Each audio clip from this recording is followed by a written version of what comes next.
They say the house at the end of Ashmoor Lane breathes, not like a living thing, but in a slower, darker way. The kind of breath that waits and listens. The Jenkins family moved in on a windy afternoon in September. The father, Matthew, was a carpenter who loved restoring old homes. He thought this place would be perfect, a quiet town, a big yard for his daughter, and an attic full of mystery. The realtor was quick. Old bones, strong frame, needs love. Her smile didn't reach her eyes. You'll like it here. She didn't mention the smell. The scent was faint at first, like damp earth and rusted iron, but it followed them from room to room, lingering, especially upstairs.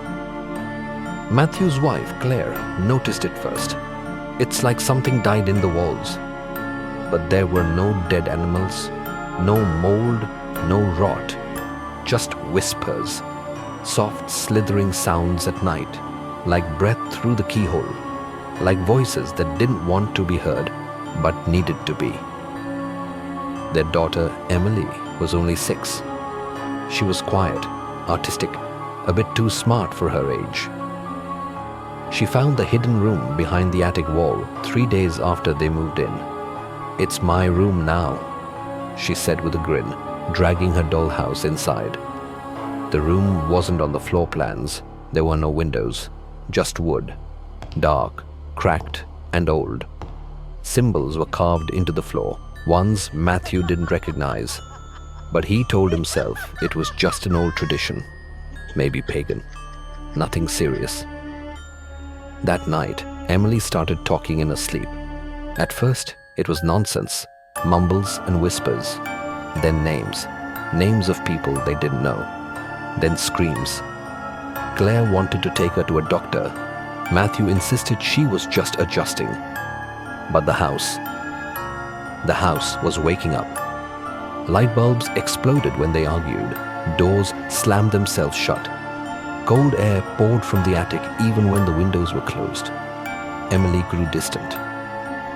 She no longer smiled.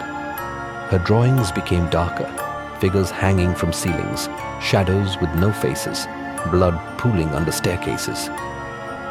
Matthew finally agreed to seal the attic. He nailed the hidden room shut with heavy boards. That night, Emily stood at their bedside, eyes wide open, whispering, "He's angry.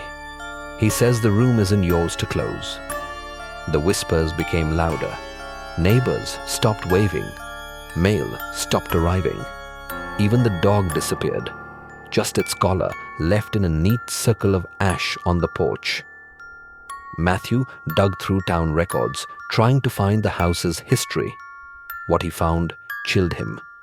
The house had been built in 1891 by a cult, not the candle-waving kind, the serious ones. Blood rites, human offerings, a vessel child born in the walls.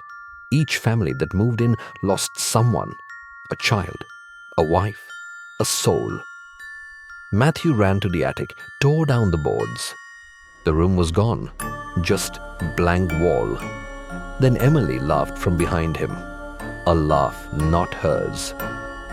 When he turned around, she held something in her hand,